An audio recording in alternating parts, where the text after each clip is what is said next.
Hey teacher friend, welcome back to my channel. My name's Molly and I'm a first grade teacher who helps other teachers just like you eliminate stress during literacy time so that you can spend more time teaching and less time prepping. Today's video, I'm going to talk about how to get your elementary students to be more independent during literacy time. If you're new here, you might not know this, but I'm a big fan of the Daily Five.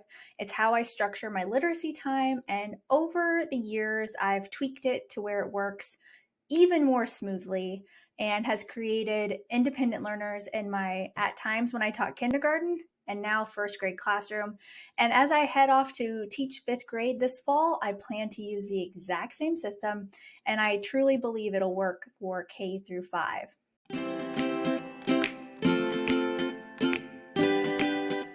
The first way that you can get your kids to be more independent is by using the Daily Five. It truly allows them to be more independent. And if you've ever taught the structure before, or even if you haven't, one of the biggest words they use in the book when you're learning how to implement the Daily Five is the word independent.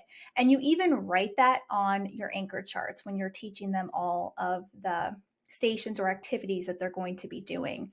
And it really boosts their confidence to feel like they can be independent and do something on their own. And I'm telling you, even kindergartners can do this.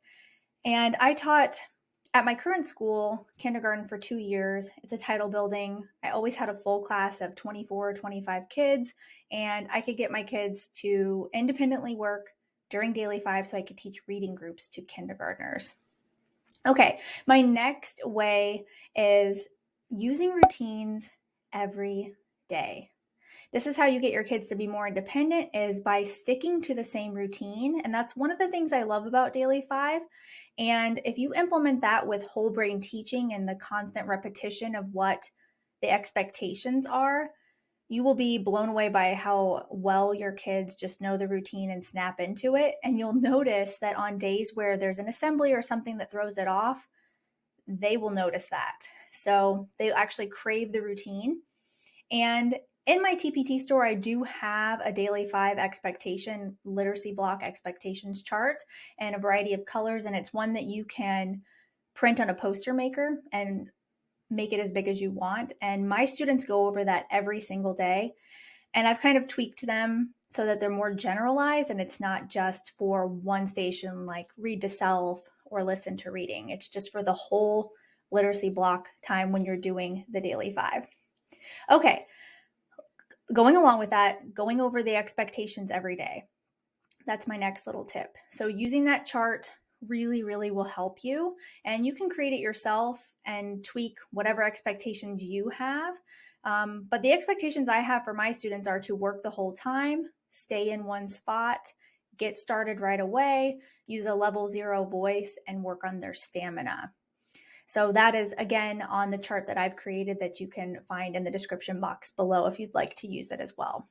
Okay, next, you have to explicitly teach every single station. And that means mastering it till they've built their stamina to 15 minutes. The Daily Five talks about read to self stamina, and you can build a chart for that so that it's like a bar graph and they can see how well they're doing. And I recommend doing that with every station at the beginning of the year. And again, when you're introducing new activities, word work is probably one of the ones that you're going to change things out. Sometimes it's called build words. It just depends on what you call it.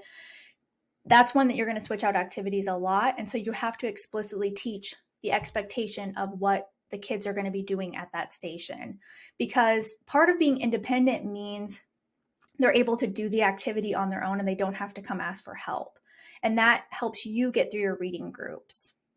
Okay, next, you're going to create an anchor chart for interruptions. And in my classroom, I always say, if you're bleeding, sick, or hurt, you can come bother me. You might have different things that irritate you, but I will go over that every single day and then have it near my teacher table so that I can point to it. And then if someone still comes up and asks something that they know the answer to, but they're just trying to either be task avoidant or attention seeking behavior, you say, are you bleeding, sick, or hurt? and they oftentimes will just turn around and walk away because they know. So I really encourage you to do that so that you don't have those interruptions, because they're going to happen, especially with our early learners that have a little bit harder time with that impulse control. Okay, last, you're going to remember that practice makes perfect. And I don't mean perfect like you expect your students to be perfect, but we want them to hit kind of like a 95% every time during your literacy block so that you can teach those reading groups. And if you're not practicing exactly what you expect, then your students are still going to be confused. So going over it at the beginning of the year until it's totally mastered is the best advice I can give you to create independent learners inside of your classroom. Now, I do have a special way that I teach the Daily 5, and I use a Excel spreadsheet on the smartboard, and it tells my students the 5 choices they're going to go to that day, and it's color coordinated so that they know on the yellow choice, I'm book club, on the purple choice, I'm read to self. So that is also in my TPT store, and it has Google Sheets too if you're more of a Google Classroom teacher. And it's 100% editable, and it comes with a how to edit video. So it doesn't leave you hanging. It shows you exactly how to use it and edit it. And that was a life-changing for my classroom, because during the original Daily 5 method, you have a clipboard and you call the students back to the carpet and you teach them how to do this and when to rotate, and you call off every single name and tell them what station they're going to every 15 minutes. And that just got really old to me, 5 times a day, 5 times a week. And I realized that even kindergartners, although they might be emergent readers and they can't read yet, you can train them how to do that. And then they can rely on friends who are better readers to help them figure it out, and then they get it memorized. The chart also has tabs at the bottom in case you'd like to switch up the choices Monday through Friday.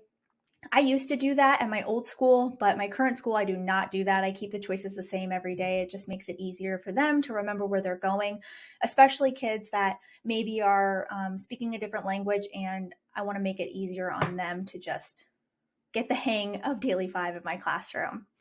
All right, I hope you found this video helpful, and please let me know in the comments below if you're gonna try the Daily 5 or if you're gonna try to have the chart up on the smartboard to save you time and energy, and let me know what works best for you. I love to read your comments and hear your thoughts about literacy.